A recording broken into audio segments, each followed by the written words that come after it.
Àlàáfíà ṣe pàtàkì nínú ìbáṣepọ̀ ẹ̀dá sẹ́dá, láwùjọ, nínú ẹbí, nínú ìjọ Ọlọ́run gan.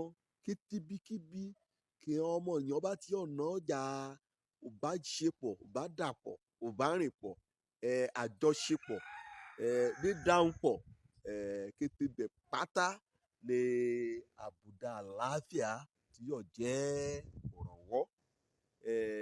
Bíbélì nìyá wí kí kété ọ̀nìyàn pàápàá ọ̀ní bá ti mọ Kristi Jésù gẹ́gẹ́ bí Olúwa àti Olùgbàlà, kí a sa ipá, kí a lépa àlàáfíà. Kí o túmọ̀ lílépa, kọ́nìyàn bá lépa, á wà bí nǹkan jẹ́ pé dandan gbọ̀n nùní gbòǹgbòdò rí. Èsì kọ̀nìyàn wá dẹ̀ ká sèyìn. Nínú Hébérù orí 12 ẹsẹ̀ 14, ikú alépa àlàáfíà pẹ̀lú kété ọ̀nìyàn. Kété ọ̀nìyàn. O bá ti gbọ́ rí tẹ́lẹ̀ wí èṣù lọ́nìní, lóhùn ọgbà kan bá tí mo ti ṣe èṣù ní sí ọ, ikú alépa àlàáfíà pẹ̀lú rẹ̀. Lógbà kan bá dẹ̀ tí wọ́n máa bùdá èṣù ní ọmọ Sátánì, kò fẹ́ mú ìyà hàn dẹ́ẹ̀dẹ́ẹ̀dẹ́, ìwà lépa, ìwà gbìyànjú, ìwà ṣe àápọn, ìwà sáré pé kàlàáfíà kẹ́ ìwà láàrin òun àtẹrẹ̀. Ìwà ṣiṣẹ́ fún ni o, wà á tábí ọgbọ́n. Ó kì í rà ọ̀pọ̀lọpọ̀ yóò ṣe lè yí bá a sọ pé ohun kékeré bí tí bá létí a ṣẹlẹ̀, a òun àtọ́ni ni, a yọjọ gbélé pọ̀, a yọjọ dáhùn pọ̀, a yọjọ ṣe ohunkóhun pọ̀. Ṣùgbọ́n ìwé mímọ́ wí bá torí pé ọ̀pọ̀lọpọ̀ ra gan kan jẹ́ pé òwà ara múrìn kẹ́ ẹ̀ tẹ́ a lọ́rùn. Kò jẹ́ pé ó kù díẹ̀ sáka ọ̀dọ́ra. Wí iṣẹ́ la gbìyànjú o, àmọ́ra dáko kálukúra. Àmọ́ra dáko ọmọnìkejì rẹ náà á dẹ̀ mọ́ra dáko ọ́. Ìwà lépa ojúṣe ojoojúmọ́ ni. Ojúṣe ògbàkúgbà ni pé kọ́ lè gbàgbọ́ kí a lépa àlàáfíà. Wà á lépa àlàáfíà pẹ̀lú ọ̀yà, ọkọ, ọmọ, òbí rẹ nínú ilé. Wà á lépa àlàáfíà lẹ́nu iṣẹ́. Bá ṣùwọ́ lọ̀gá kò jẹ́ gíwá. Kó bá mọ̀ lépa àlàáfíà pẹ̀lú àtẹ̀lé àtàyànlé rẹ. Ẹ̀sùn ṣe kọ́ tá yóò tẹ̀síwájú múlé iṣẹ́ ni ká lójú ká ló tẹ̀síwájú nù ayẹyẹ. Èyí túmọ̀ sí wípé wà á wá ká, wà á lé, wà á súnmọ́ tipẹ́.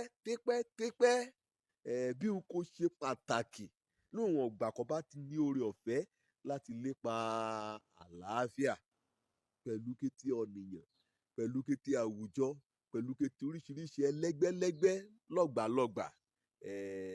Ọ lè gbàgbọ́ lọ ẹ́ a ọ. Ṣùgbọ́n lóhùn ọgbà kan bá ti nínú ayé líbe, wà á mú kọ́ra láti lépa àlàáfíà. Kó bá wo Hébérù orí 12 ẹsẹ̀ 14 ni, dárun dúró níbẹ̀. Ikọ̀ bá ti lépa àlàáfíà pẹ̀lú kété ọ̀nìyàn, àti òwà mímọ́, ọmọ òwà mímọ́ kun. Láàrí ṣe yìí ni, sọ ni ká yóò rí Ọlọ́run. Ìbéèrè ni rí pé o, ṣé àlàáfíà àtòdodo, ṣọ́yọ̀ a láàrí sọ wà mímọ́? Méjèèjì ni lérè pọ̀. Èṣe kọ́nìyàn yára àgbọ̀ jẹ̀gẹ́ kẹ́ torí pé o fẹ́ lépa àlàáfíà pẹ̀lú ọmọnìkejì. Ọmọnìkejì ni rí wí o kò á ṣe ká tẹ́un lọ́rùn. Kan jọ mí ya àlàáfíà ni pé wà á mọ́ sùwé kò fẹ́ ṣekú pa ọmọnìkejì. Wà á mọ́ sùwé ká mú kéó, ká mú kérú àtẹrù onú ohun tí jọba, ohun tí àgbágbò ká mú kó sàpò ọ̀ràrà. Èṣùrù àlàáfíà bí èyí ni kọ́lọ́run ká lépa rẹ̀. Èṣùrù àlàáfíà pé kò kùkù àtìmọ́lẹ̀ kan jákun dàpọ̀. Kan kí a sọ orúkọ Ọlọ́run kan dẹ̀ kí a sọ orúkọ ṣìgìdì.